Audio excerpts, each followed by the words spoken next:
على صفاء. أما بعد فقد قال الله تعالى في كلامه المجيد وفي فرقانه الحميد: أعوذ بالله من الشيطان الرجيم. بسم الله الرحمن الرحيم. لقد جاءكم رسول من أنفسكم صدق الله العظيم. وقال النبي صلى الله عليه وسلم: أولى الناس بيوم القيامة أكثر على الصلاة أو كما قال النبي عليه الصلاة والسلام. رواه مسلم واشتهر. وقال تعالى في شان حبيبه ومعشوقه مخبرا وآمرا: إن الله وملائكته يصلون على النبي يا أيها الذين آمنوا صلوا عليه وسلموا تسليما. اللهم صل على سيدنا مولانا محمد وعلى آل سيدنا مولانا محمد. اللهم صل على سيدنا مولانا وعلى آل سيدنا مولانا. زكاة يا إلهي مدینہ کیسے بستی ہے جس میں رات و دن خدا کی رحمت برستی ہے. اللہم صلی علی سیدنا مولانا وعلی آل سيدنا مولانا محمد. بلغ العلا بكماله كشف الدجى بجماله حسنت جميع خصاله صلوا عليه. بلغ العلا بكماله كشف الدجى حسنت جميع خصاله صلوا عليه. قدموں میں مصطفیٰ کی میں ترا کر مزار ہوتا. یہ خاک پاکوں کی میں خاک سار ہوتا. بلغ العلا بکمالہ کشف الدجى حسنت جميع خصاله صلوا عليه. لا إله إلا الله لا إله إلا الله لا إله إلا الله لا إله إلا الله لا إله إلا الله لا إله إلا الله لا إله إلا الله لا إله إلا الله لا إله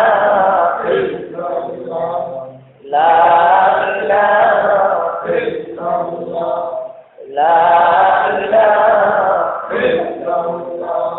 لا إله إلا الله. نہیں اللہ سرا لا إله إلا الله لا إله إلا الله لا إله إلا الله محمد رسول الله صلى الله عليه وسلم. الحمد لله. মহান আল্লাহ পাকের দরবারে শুকর যিনি আমাদেরকে পবিত্র রবিউল আওয়াল মাস সালবারি কমপ্লেক্সে বাদ এশা কয়েক মুক্ত আলোচনা শোনার এবং দুয়ার অনুষ্ঠানে উপস্থিত হওয়ার সুযোগ এনায়েত করেছেন, এই জন্য শুকরিয়া আদায় করি আলহামদুলিল্লাহ। আল্লাহ তাবারক ওয়া তাআলা সবাইকে এই সৌভাগ্য করে এই জায়গাটা বেহেশতের বাগান পুরোপুরি আছে। দুনিয়ার মধ্যে বেহেশতের বাগান হইল মসজিদ, আর খারাপ দিক পৃষ্ঠভাগ হইল পাক। একাধিক হাদিস যেহেতু আমি একটা আয়াতের অর্ধেকটা একটা মহামূল্যবান হাদিস মুসলিম শরীফের এক হাদিস থেকে একটা এই মাসের মহানবী সাল্লাল্লাহু আলাইহি ওয়াসাল্লাম পৃথিবীতে আগমন, ঠিক নেই? কিভাবে আল্লাহ পাক দুনিয়াতে পাঠাইছেন বহু আয়াতের মধ্যে আল্লাহ পাক এই কথাগুলি জানান। প্রতিজন নবীর কথা উল্লেখ করেন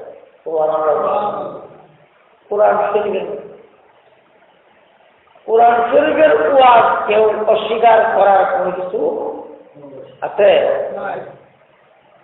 কোরআন শরীফের কথাগুলি যদি কেউ অস্বীকার করে তাহলে তার ঈমান থাকবে না।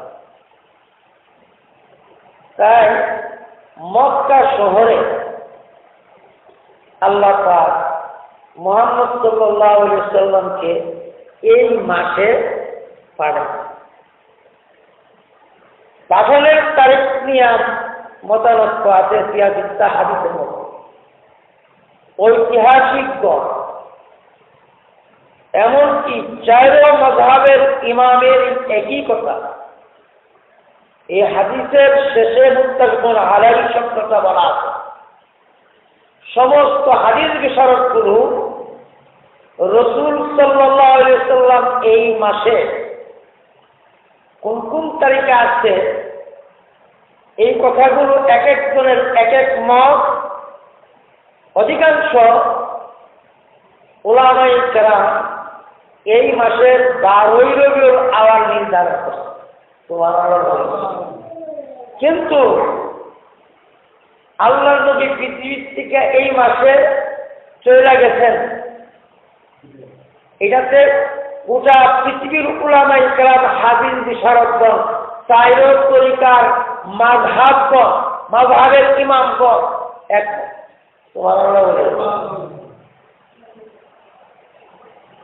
তাইলে এই মাসটা বড় মহামূল্যবান মাস। রবি শব্দের অর্থ হইল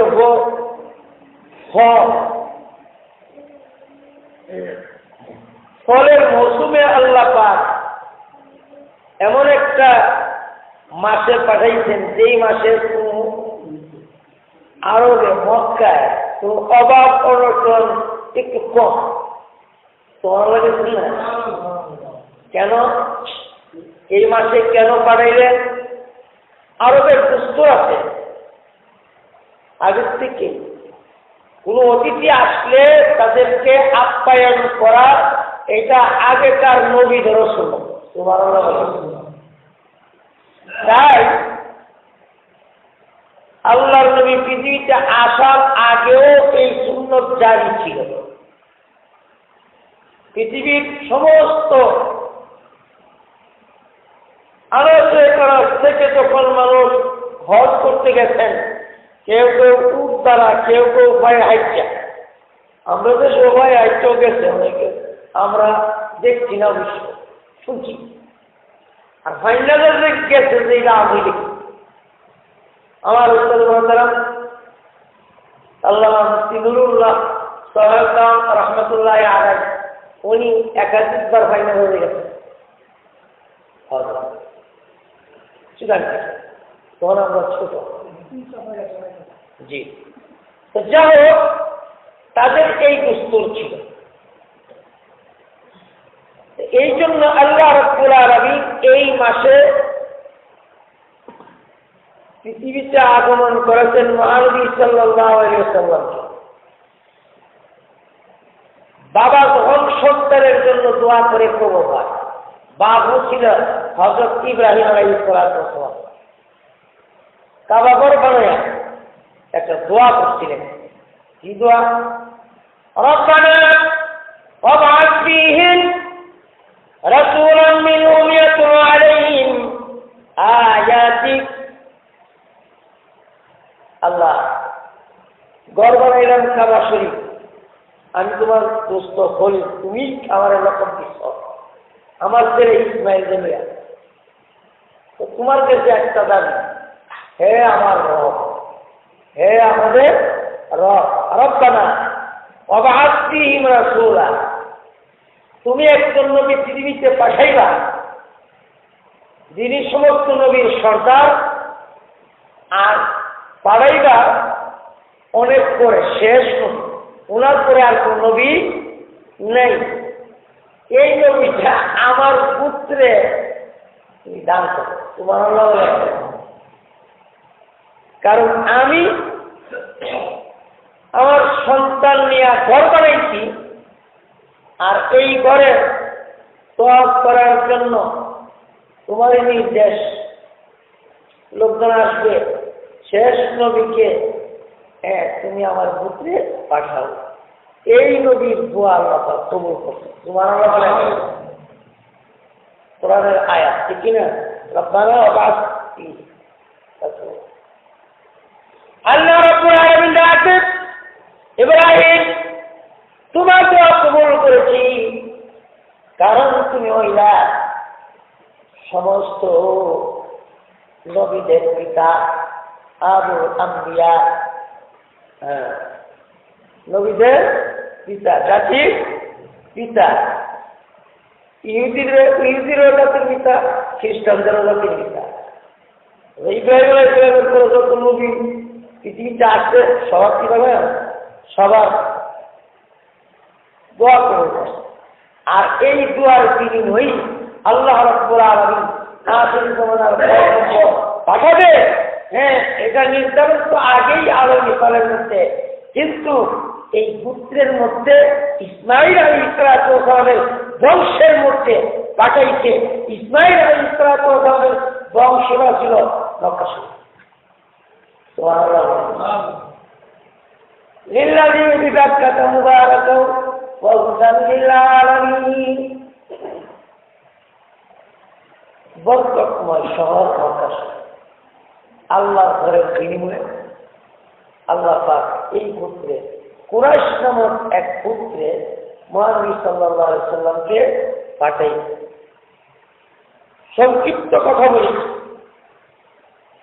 পাঠাইছেন যে এই পুত্রটা ছিল সর্বশ্রেষ্ঠ, আর এই মাসটা ছিল রবিউল আওয়াল মাস, বারটা ছিল সোমবার।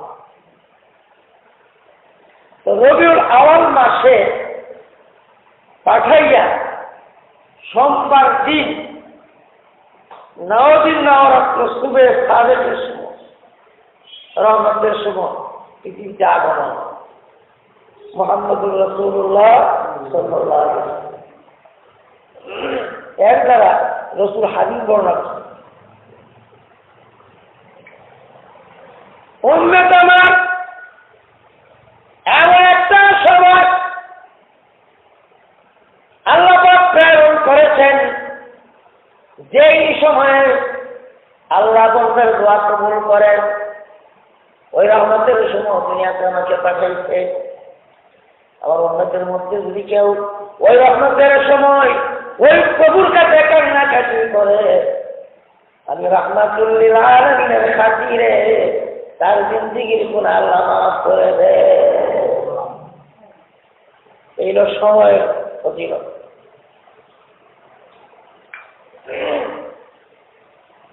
দিনের ফজিলত, মাসের ফজিলত। মাসের ফজিলত হলো এই মাসে যদি কেউ নফল বন্দেগী করে,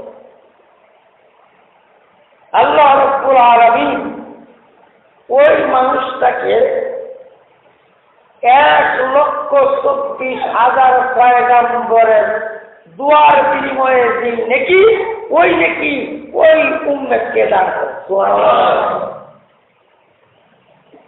কারণ নবী যেরকম শ্রেষ্ঠ উম্মত এরকম শ্রেষ্ঠ।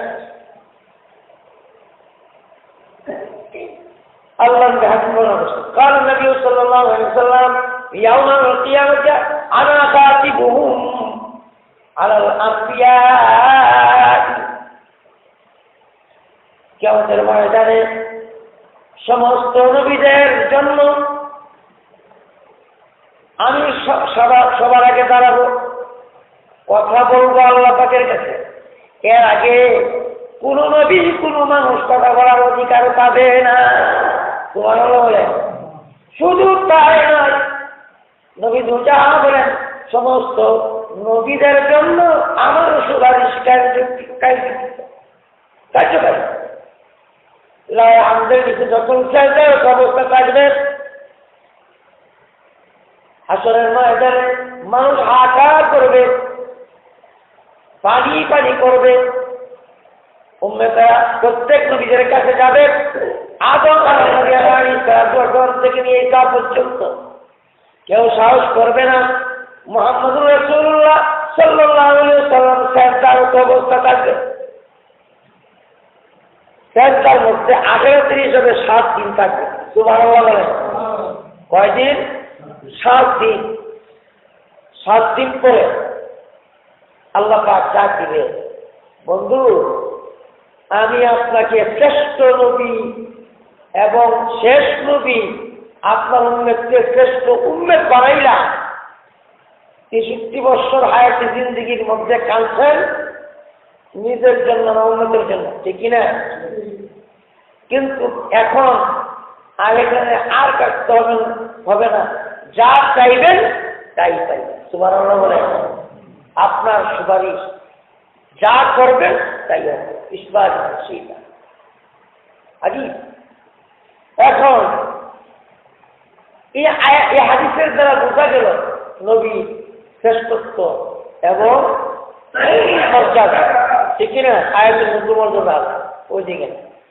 এই মাসটা বলতে হবে, এই মাসে যদি ইমাম আবু হানিফা রাহমাতুল্লাহি আলাইহি এই মাসে যদি কেউ একটা নফল বন্দেগী করে আর ওই নফল বন্দেগীকে আল্লাহ রাব্বুল আলামিন এমন ভাবে সাদরে গ্রহণ করে, বিনা হিসাবে নফল বন্দেগীর কারণে বিনা হিসাবে ওই উম্মতকে জান্নাতে পৌঁছায় দেয়।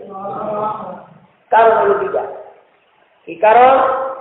এই মাসে পৃথিবীতে নবীর আগমন, আবার এই মাসে এই দিনে কোরআনে হাকিম 30 পারা কোরআনে হাকিমের প্রথম ইকরা বিসমি রাব্বিকাল্লাযী খালাক কোরআন নাযিলের দিন।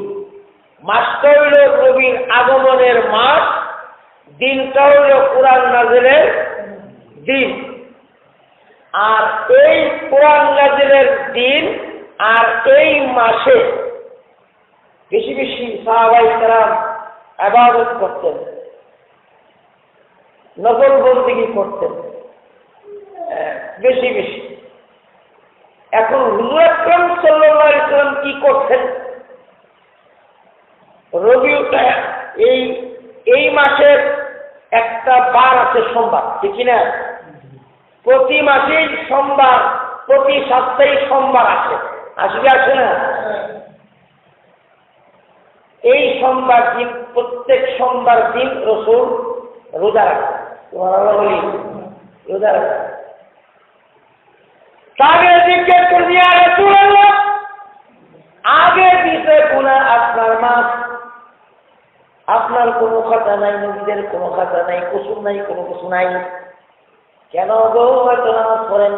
কেন গো আপনি সোমবার দিন নফল রোজা রাখেন? সাহাবীদেরকে উদ্দেশ্য করে আল্লাহ নবী বলেন, আমি 2 কারণে আমি সোমবার দিন রোজা রাখি। 1 নম্বর কারণ হলো আল্লাহ পৃথিবীতে আমাকে প্রেরণ করেছেন এই সোমবার দিন। তোমার বলেন সোমবার দিন। আর কোরআন নাযিল করেছেন সর্বপ্রথম পাঠটা ছিল সোমবার দিন। দুই কারণে আমি রোজা রাখি, কিয়ামত পর্যন্ত যখন আমার উম্মতেরা আমার এই সুন্নাত পালন করবে, বিনা হিসাবে জান্নাতে সবার আগে যাবে। এখন নবী এই সুন্নত, রোজা রাখার সুন্নত আদায় করছেন, আর আমরা উল্টাপাল্টা, ঠিক কিনা বলে না? নবী যে সুন্নত আদায় করছেন, এই সুন্নত যদি আপনি জিন্দা করেন তাহলে হবেন আপনার নবী হাজুম। আর নাইলে নবী যেটা কইছে এটা যদি আপনি না মানেন তাহলে আমি ভেজাল না। আর নিজে চিন্তা করেন খাজুম আপনার ভেজাল। قال النبي صلى الله عليه وسلم من أحب سنتي أحيائي ومن أحبني كان معي في الجنة أو كما قال النبي عليه الصلاة والسلام। রসুল বলেন আমার উম্মত একটা সুন্নত জিন্দা করবে, আর একটা সুন্নতের জিন্দা করার কারণে আমি ওই উম্মতকে মহব্বত করি। আমি যে উম্মতকে মহব্বত করবো বিনা হিসাবে জান্নাতে যাবে। তাইলে রোজা রাখার সুন্নতরা নবী করছেন, আমরাও করার দরকার আছে নাই? মাদেরকে বলবো সম্ভব হইল রবিবার 11 তারিখ রোজা রাখার চেষ্টা করি, সবাই রোজা রাখার চেষ্টা করি। কালকে আমাদের কঠিন ময়দানে এই সুন্নতকে উছিলা করে আল্লাহ রাব্বুল আলামিন আপনা আমাকে মাফ করে দিতে পারে। যে বেশি বেশি রসুলের সুন্নতকে মহব্বত করবে সে রসুলকে মহব্বত করা হয়, আর যে সুন্নতকে মহব্বত করবে না, এই হাদিস দ্বারা প্রমাণ, সে আসলে রসুলকে মহব্বত করে না। এখন আসে আল্লাহ নবীর আদেশ, শুনুন আমার একটা সুন্নত যখন এমন একটা সময় জারি করবে কাল কিয়ামতের কঠিন ময়দানে ওই সুন্নতওয়ালা মানুষটিকে আমি দেখলে চিনতে পারবো। কেমন? ইয়া রাসূলুল্লাহ, কোটি কোটি বিলিয়ন বিলিয়ন আপনি এত মানুষ চিনবেন কেমনি? আমার উম্মতের ভিতরে 4টা জায়গা এরকম ভাবে চমকাইতে থাকবে, যেমন হাজার হাজার ঘোড়ার মধ্যে একটা ঘোড়া যদি কপাল সেন্টার থাকে, এটা চিনতে যেরকম সহজ হয়, তেমনি ভাবে আসরের ময়দানে কোটি কোটি মানুষের সামনে আমার উম্মতের 4টা জায়গা চমকাইতে থাকবে। 1 নম্বর হলো সমস্ত মুখমণ্ডল চমকাইতে থাকবে, সুবহানাল্লাহ বলি। 2 নম্বর হলো হাতগুলি চমকাইতে থাকবে, মাথা চমকাইতে থাকবে, পাগুলি চমকাইতে থাকবে, সেজদার স্থানগুলি চমকাইতে থাকবে। কেননা আমার উম্মতেরা আমার সুন্নতগুলি পালন করার জন্য জান দিয়া হইল প্রস্তুত থাকবে। এই জন্য আসরের ময়দানে আল্লাহ পাক আমাকে চিনায়া দিবে। চিন্তা সহজ, এই চমকানো আর কোন উম্মতে থাকবে না। এই জন্য রাসূল বলেন মান আহাব্বা সুন্নতি ফাকাদ আহইয়ানি, যে নাকি আমার একটা সুন্নতকে মহব্বত করবে, মান আহইয়া সুন্নতি ফাকাদ আহাব্বানি, যে আমার একটা সুন্নতকে জিন্দা করবে তাকে আমি মহব্বত করি, সে আমাকে মহব্বত করবে। যে সুন্নত মানে না রাসূলকে মহব্বত করে না, যে সুন্নত মানে রাসূলকে মহব্বত করে। এই হাদিস দ্বারা বুখারী এবং মুসলিম শরীফের হাদিস। আসুন তাইলে বুঝলাম এই মাসটা কত বড় দামি, আর সময়টা কত বড় দামি, আর দিনটা কত বড় মর্যাদা। রাসূল রোজা রাখতেন, রোজা ছাড়া অন্য কোনো কাজ আপনার পাওয়া যায়। আমার পরে ভাই সাহাবায়ে কেরাম নবীর জন্মদিন এরকম ভাবে ধুমধাম ঈদের মতো পালন করেন না। যারা আপনারা করেন, ঈদ হলো খুশি। এটা মতানৈক্য আছে কোন মাসে আপনার পৃথিবীতে আসছে, জরুরি লাগে মাসে, কিন্তু এই মাসে তো আবার বিদায় এটা কান্দারও দরকার। তাইলে আমার খুশিরও দরকার নেই, কান্দারও দরকার নেই, রোজা বাই রাখি, ঠিক কিনা? রসুল যা করছে সেইটাই করি, এটি আমার জন্য রসুলের তরিকা, এটাই রসুলের মাহাত্ম্য। মামুনদেরকে বলবো আমরা রোজা রাখার চেষ্টা করি, এবং এক একটা সুন্নত হাজার হাজার রোগের শিফা। সুবহানাল্লাহ বলি। কোরআন শরীফ পড়া সুন্নত। কোরআন শরীফ পড়া কি সুন্নত? নামাজের মধ্যে পড়া ফরজ, আর কোরআন শরীফ এমনি পড়া কি সুন্নত। আপনার প্রত্যেক নবীরা দিনে কোরআন আল্লাহর কালাম পড়ছে, রাত্রে পড়ছে। আমাদের নবী দিনও আল্লাহর কালাম পড়ছে, রাত্রে বেলাও পড়ছে। সুবহানাল্লাহ বলে। ইয়াতুলু আলাইহিম আয়াতিক, তেলাওয়াত করছেন আয়াত। আয়াত মানে কোরআন। আল্লাহর নবী চার কামে পৃথিবীতে আসছেন। চার কামের একটা কাম হলো, প্রত্যেক নবীর আর চার কাম ছিল। এক নম্বর কাম হলো আসমানি কিতাব পড়তেন, দিনও পড়তেন, রাত্রেও পড়তেন। নামাজ যারা দিনে যদি এমনি পড়েন সুন্নত আদায় হবে, রাত্রে পড়লেও সুন্নত আদায় হবে। তাহলে কোরআন শরীফের তেলাওয়াত করি বেশি বেশি। এই মাসের কোরআন শরীফের তেলাওয়াত করলে একটা সুন্নত দিয়ে জিন্দা হয়, আবার রাত্রে আদায় করলে একটা সুন্নত জিন্দা হয়। এখন আসে এই কোরআন শরীফ শিখতে গেলে উস্তাদের দরকার আছে না নাই? আছে। ওই আল্লিমুহুমুল কিতাব, আবার এই কোরআন শরীফ সাহাবায়ে কেরামকে শিক্ষা দিতেন। সাহাবায়ে কেরাম রাসূলের দোকানে কোরআন শরীফের তেলাওয়াত শুনছেন, রসুল তেলাওয়াত করছেন, সাহাবায়ে কেরাম শুনছেন, আবার সাহাবায়ে কেরামকে শিক্ষা দিতেন। যে শিক্ষাটা গোটা পৃথিবীর প্রত্যেকটা মসজিদের মধ্যে এখনো দাঁড়িয়ে আছে। সুবহানাল্লাহ বলে। কোরআন শরীফ তেলাওয়াত দাঁড়িয়ে আছে না? এরপর আসে আল হিকমা, কোরআন শরীফের ব্যাখ্যা।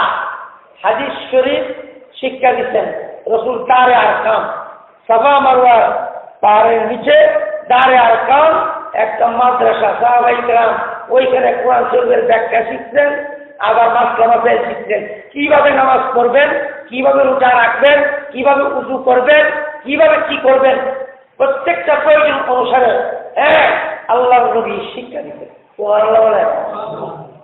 এরপরে যখন কোরআন শরীফ অবতীর্ণ একের পরে হইতেছে, মদিনা শরীফ আপনার জামিয়া মাদ্রাসা, সাহাবায়ে কেরাম যেন আসহাবে সুফা, নবী যেখানে জিন্দা নবী, হায়াতুন নবী যেখানে আপনার শায়িত, ওই জায়গার পাশে সাদা কার্পেটের জায়গা যদি হলো আপনার আসহাবে সুফা, আপনার এই জায়গার মধ্যে 2 রাকাত নামাজ পড়লে আল্লাহ রাব্বুল আলামিন সাথে সাথে কবুল করে। সুবহানাল্লাহ।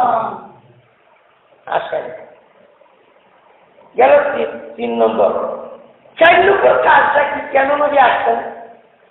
ওয়াইযাকিহিম, আল্লাহ সর্বপ্রথম বলছে ইব্রাহিম 4 কাম তোমারও ছিল, আদম আলাইহিস সালামের 4 কাম ছিল, তোমারও 4 কাম, ঈসা আলাইহিস সালামের 4 কাম, আমার আখিরি নবী মুহাম্মদুর রাসূলুল্লাহ 4 কাম। তবে 4 কাম তুমি যেভাবে 4 কামের ধারাবাহিকতা করলাম, কিন্তু শেষ ধারাবাহিকতা আমি আগে আনলাম। ওই যাকিহিম ওই মুআল্লিমুল কিতাব, আত্মশুদ্ধি করার জন্য রসুল পৃথিবীতে আসেন। সুবহানাল্লাহ বলেন। আত্মশুদ্ধি। আল্লাহ নবী বলেন আমার উম্মতের মধ্যে ও তাবেরা শুনো, যারা আছে এবং দিনে কোরআন শরীফের তেলাওয়াত করবে, জিকির আজকার করবে, নামাজ তো পড়বে, ফরজ নামাজ পড়বে, বড়ই লাগবে, আপনার ওয়াজিব নামাজ বড়ই লাগবে, ফরজ রোজা রাহুই লাগবে, আপনার ফরজ কাম করলেই লাগবে, একবার সুন্নত মুআক্কাদা করলেই লাগবে। সুন্নতের জায়েদা নফল কাজ, কোরআন শরীফ এমনি দেখতে দেখতে পড়া, এটা নফল কাজ। আফদালুল ইবাদাতি তিলাওয়াতুল কোরআন, নফল কামের মধ্যে উত্তম কাম হলো কোরআন শরীফের তেলাওয়াত। নবী রাসূলগণ আল্লাহর কোরআন আপনার কি করছেন, সাহাবায়ে কেরাম তেলাওয়াত করছেন, তেলাওয়াত শিক্ষা দিচ্ছেন। আমরা যদি তেলাওয়াত করি সুন্নাত জারি হইল। আসেন ওই সাক্ষীহীন তেলাওয়াত করলে অন্তর পরিষ্কার হয়। সুবহানাল্লাহ বলেন, অন্তর পরিষ্কার, অন্তর পরিষ্কার আত্মশুদ্ধি যদি আপনি কোরআন শরীফের তেলাওয়াতের মাধ্যমে যদি আপনি করতে পারেন, তাহলে আপনার নসিব ভালো।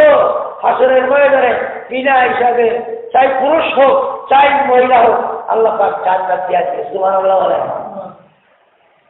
কোরআন শরীফের তেলাওয়াত জানেন না, কারণ কিভাবে আত্মশুদ্ধি করবেন? কোরআনের আরেক আয়াতের মধ্যে আসছে, আহলুল্লাহ আল্লাহওয়ালাদের সংস্রবের থাইকা যদি আপনি কিছুক্ষণ দ্বীনের কথা শুনেন, জিকির আজকার করেন, আহলুল্লাহদের সঙ্গে সম্পর্ক রাখিয়া, তাহলে আল্লাহ পাক বিনা হিসেবে জান্নাত দিবে। সুবহানাল্লাহ বলেন। সাহাবায়ে কেরামের সঙ্গে, নবীর সঙ্গে সাহাবায়ে কেরামের সম্পর্ক ছিল, সাহাবায়ে কেরামের সম্পর্ক ছিল তাবিঈন, আমাদের সাহাবায়ে কেরামের সম্পর্ক ছিল আপনি হযরত হাসান বসরি রহমাতুল্লাহি আলাইহি, তাবিঈনদের মধ্যে বড় বড় আলেম। এমনকি আমাদের মাযহাবের বড় ইমাম আবু হানিফা রহমাতুল্লাহি আলাইহি উস্তাদ ছিলেন হযরত আলী কারামাল্লাহু ওয়াজহু। সুবহানাল্লাহ বলেন। আপনার হযরত আতাইতে রেবার উস্তাদ ছিলেন হযরত আলী কারামাল্লাহু ওয়াজহু। হাসান বসরির উস্তাদ ছিলেন হযরত আলী কারামাল্লাহু ওয়াজহু। হাসান বসরি রহমাতুল্লাহি আলাইহি আপনার হযরত উমরের খেলাফতে কালে জন্মগ্রহণ করতেন, উমর রাদিয়াল্লাহু তাআলা আনহুর পরে। আর ইলমে দ্বীন শিখছেন হযরত আলী কারামাল্লাহু ওয়াজহুর কাছে, এবং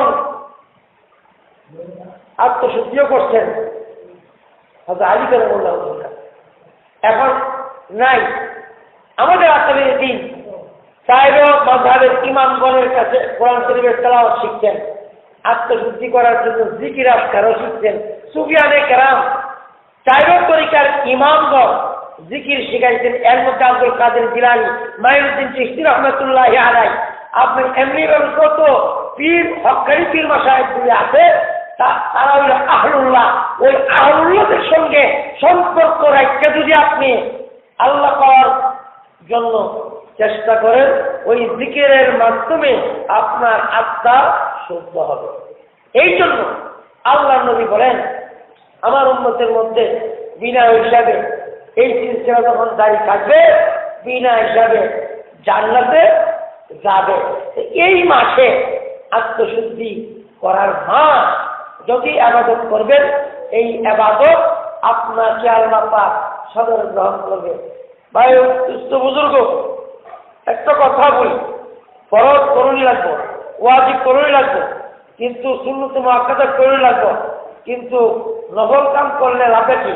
লাভটা হইল আল্লাহ পাক আপনাকে ওলি বানায়। সুবহানাল্লাহ বলেন। ওলি বানানোর জন্য শর্ত হইল আল্লাহ পাকের কাছে যাওয়ার শর্ত হইল নফল বন্দি। আপনার জমিনের মধ্যে কামলা হইতেন, কামলা এতে কাজ করবে 8 ঘন্টা, চাকরি করেন 8 ঘন্টা, 8 ঘন্টার পরে যদি আমরা বাড়ি ঘরে কামও করে, তার মুদ্রা গুলাও রাখা হয়, ঠিক কিনা? তামে রাখো, যাইবার সময় 500 টাকা বেশি দিবেন, তার কারণ আমার বাড়ি ঘরে কাম করছে, সে আমার ঘরে না, ঠিক কিনা? ধরে তার আল্লাহ নবী রাখবেন, হয়তো আমিরা শুনুন, আমার উম্মতের ভিতরে ফরজ, ওয়াজিব, সুন্নতে মুআক্কাদা যারা যেই করবে তারাও জান্নাতে যাবে। কিন্তু তারা ঠিক কাম করলো, তারাও আমার সুপারিশ পাবে। আর যারা বেশি বেশি নফল বন্দেগী করবে, আমি রাসূল নফল বন্দেগী কইরা তোমাদেরকে শিখাই দিলাম, নফল রোজা রাখা শিখাই দিলাম, আমি নফল নামাজ কইরা শিখাই দিলাম, কোরআন শরীফের তেলাওয়াত কইরা শিখাই দিলাম। জানিয়ে রাখো কিয়ামত পর্যন্ত যদি আমার এই তরিকা চাই থাকে, কিন্তু তারাও আল্লাহ পাক তাদের কাছে পৌঁছায়া দিবে। ওলি বানায় তোমার আল্লাহ বলেন, তাদেরকে আল্লাহ পাক ওলি বানায় দিবে। আল্লাহ ওয়ালিউল্লাযীনা আমানু ইউখরিজুহুম মিনাজ যুলুমাতি ইলান নূর। ওলি হওয়ার শর্ত হইল আত্মশুদ্ধি, নফল বন্দেগী করা। এখন আসেন, কোরআন শরীফের তেলাওয়াত জানেন না, মা বোনরাও জানে না, ভাই বোনরাও জানে না, কিছু জানে না। তো তাহলে কি লা ইলাহা ইল্লাল্লাহ, লা ইলাহা ইল্লাল্লাহ, লা ইলাহা ইল্লাল্লাহ, লা ইলাহা ইল্লাল্লাহ, লা ইলাহা ইল্লাল্লাহ মুহাম্মাদুর রাসূলুল্লাহ সাল্লাল্লাহু আলাইহি ওয়াসাল্লাম। তাহলে আপনার আত্মা শুদ্ধ হয়ে যাবে। যে আত্মার মধ্যে শয়তান আপনার ওয়াসওয়াসা দেয়, ওই আত্মার ভিতরে, কলবের ভিতরে শয়তান ঢুকতে পারবে না। ওই কলবের মধ্যে আপনার আল্লাহর নাম জারি থাকে। কিন্তু এই আল্লাহর নামটা জারি করতে গেলে কোন আহলুল্লাহর সঙ্গে সময় দিতে হবে, আল্লাহওয়ালার সঙ্গে সময় দিতে হবে। তাহলে আপনার আহলুল্লাহ হইতে পারবেন। যেমন মনে করেন, শেষ কথাটি আমি শেষ করছি, আপনি 11 থেকে চিটাগাং খাইবেন, 1st ক্লাসের টিকিটও আছে, 2nd ক্লাসের টিকিটও আছে, 3rd ক্লাসের টিকিটও আছে, আপনার লাস্ট ক্লাসের টিকিটও আছে, আছে না? 1st ক্লাসের টিকিট আমরা এটার মধ্যে উদাহরণ এক টিকিট ফেলাই, 2nd ক্লাস এসি নাই, আচ্ছা যাক সেটার টিকিট নিও। 3 নম্বরটা হলো 3rd ক্লাস, এটা আছে কারণ ইয়া বইলে 19 ঠিক কিনা। আর 1st ক্লাসের টিকিটও নাই, 2nd ক্লাসও নাই, 3rd ক্লাসও নাই। এখন আছে আপনার জানলে ক্লাস ইয়েও চাহা দিতে টিকিট আছে কি হই, কিন্তু নম্বর নাই, আছে না? 1st ক্লাসের প্যাসেঞ্জার যেখানে যাবে, 2nd ক্লাসের প্যাসেঞ্জার যেখানে যাবে, 3rd ক্লাসের প্যাসেঞ্জার যেখানে যাবে। আপনি যদি লাস্ট ক্লাসের প্যাসেঞ্জারে ইয়া গাড়িতে উঠতে পারেন, তাহলে ওই গাড়িটা আপনাকে গন্তব্যস্থানে পৌঁছায়া দিবে। ঠিক তদ্রূপ আল্লাহর গাড়ির মধ্যে যদি, আহলুল্লাহর গাড়ির মধ্যে যদি আপনি উঠতে পারি আর আত্মশুদ্ধি করার চেষ্টা করতে পারি, একটা 1st ক্লাসের টিকিট 500 টাকা, আমি কাটলাম 50 টাকা দিয়া, 500 টাকা ওলা যেই জায়গায় যাবে 50 টাকা ওলা ওই জায়গায় আল্লাহ পৌঁছায়া দিবে। সুবহানাল্লাহ। তাইলে গাড়িটা হইতে হবে আহলুল্লাহর গাড়ি, আল্লাহওয়ালাদের গাড়ি, সুন্নতওয়ালার গাড়ি। গাড়িতে সুন্নতওয়ালার গাড়িতে উঠলে জান্নাতের গন্ধ পাবেন না। এই জন্য রাসূল হাদিস বর্ণনা করছেন। কি হাদিস?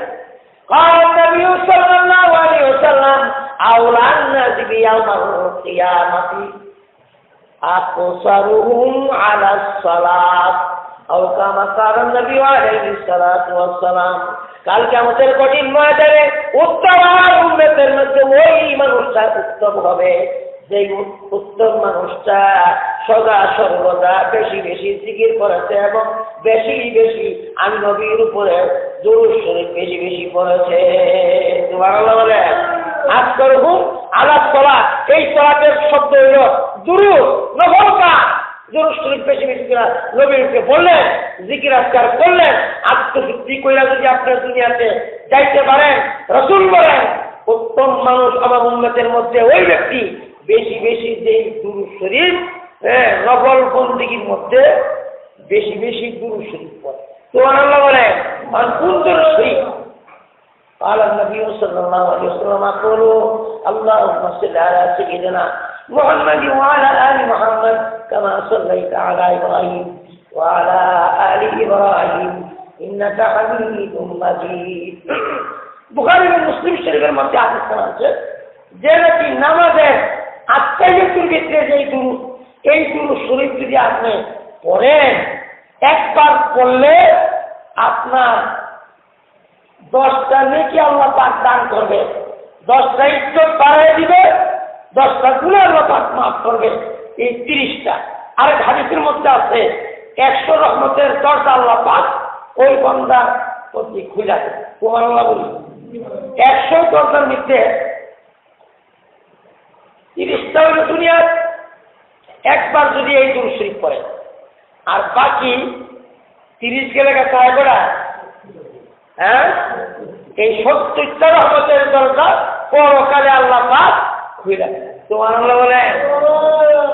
আমার প্রাণের ভাইরা, একবার দুরূদ শরীফ পড়লে যদি 100 রহমতের দরজা আল্লাহ পাক খুলে দেয়, 70টা পরকালে, 30টা হলো দুনিয়ায়। 30টা রহমতের দরজা যদি কোনো মানুষের প্রতি আল্লাহ খুলে দেয়, তার হায়াতের মধ্যে আর কোনো দুঃখ কষ্ট নাই। সুবহানাল্লাহ বলে। আয়াতে বলেন লা খাউফুন আলাইহিম ওয়ালা হুম ইয়াহজানুন। ওই বান্দার কোনো ভয় নাই, কোনো পেরেশানি নাই। আমাদের জমানার আল্লাহ যারা, আল্লাহর ওলি যারা, সুন্নতওয়ালা যারা, আপনার তাদের সংসর্গে থাকলে তাদের গাড়িটা জান্নাতে যাবে, আমরাও জান্নাতে যাওয়ার একটা সুযোগ আছে। গড়ে বই আছে কি সম্ভব না। আল্লাহ ছাড়া জান্নাতের বন্ধ পাওয়া যাবে না। যেমন আমরা যদি মাদ্রাসা করতাম, মাদ্রাসা না পড়াইতাম, ছাত্র কোথার টিকা হইতো, এমনি ভাবে সুফিয়ানে কেরাম পর্যন্ত, আব্দুল কাদের জিলানী রহমাতুল্লাহ আলাইহি পর্যন্ত আপনার এই জান্নাতের সুন্নতের গাড়ি তারা একদিন কিয়ামত পর্যন্ত চলবে। যারা নাকি সুন্নতের পায়বন করবে তারাও আহলে সুন্নাত ওয়াল জামাত। আমার প্রাণের ভাইরা, এখন জেনে নেবেন এই রবিউল আউয়াল মাসে কি কি রাসূল করেছেন, সাহাবায়ে কেরাম কি কি করেছেন, এবং তাবিঈনরা কি করেছেন, চাইরো মাযহাবের ইমামরাও, একটা ইমামও নাই যেন আপনার জুসনে জুলুস বের করেছে। চাইরো তরিকার পীরও না। আমরা হাদিস কোরআনে পেয়েছি। সুতরাং যারা করে তাদেরকে ইচ্ছা মতো করুক, আমরা আছি রসুলের সুন্নতের উপরে। যদি রসুলের হাদিস সত্য হয়, কোরআন সত্য হয়, খোদার কসম এই সুন্নতের গাড়িটা আপনা আমাকে জান্নাতে নিয়ে যাবে। সুবহানাল্লাহ। আরো জোরে বলি সুবহানাল্লাহ। আল্লাহ পাক আমাদের প্রত্যেককে এই কথাগুলোর উপরে আমল করার তৌফিক দান করুন। সকলে বলি আমিন। প্রতি মাসে আপনার এখানে আলোচনা হয়, জিকির আজকাল হয়, একটু জিকির করি, মধ্যেখানে খবরের জন্য, তারপরে দোয়া করি। তাদের তো আমাদের জন্য কবুল, আমাদের দোয়া তাদের জন্য কবুল। প্রত্যেক মা বাপ আশা করে তার সন্তান তার জন্য দোয়া করে। যেই সন্তান দোয়া করে না, আপনার তার মতো নাফরমান সন্তান এই জগতে আর নাই। সুতরাং অনুরোধ করবো, আমরা যদি দোয়া এই ফায়সালা জারি রাখি, দোয়ার কাজ জারি রাখি, আমাদের সন্তানরাও আমাদের জন্য দোয়া করবে। এই জন্য আল্লাহরা আমাদেরকে এই শিক্ষাই দিতেছে, তোমরা গোটা পৃথিবীর মানুষের জন্য দোয়া করবে। হ্যাঁ, তোমাদের জন্য কবরবাসী দোয়া করবে, আর কবরবাসীরা দোয়া তোমাদের জন্য তবু। চক্ষুটা বন্ধ করে আমরা নবী আকরামের একটু জিকির করি।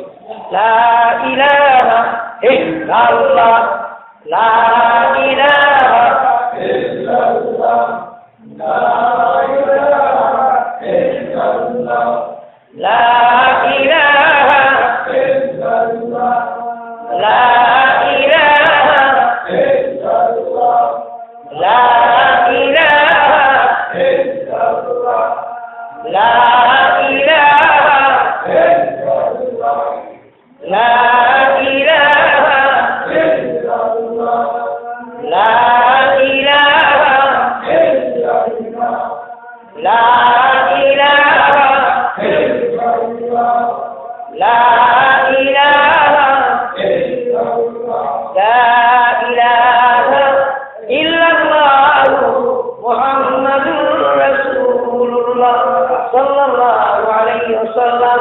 আল্লাহু হাজিরি, আল্লাহু নাজিরি, আল্লাহু মা'i, ইনশাআল্লাহ, ইনশাআল্লাহ, ইনশাআল্লাহ।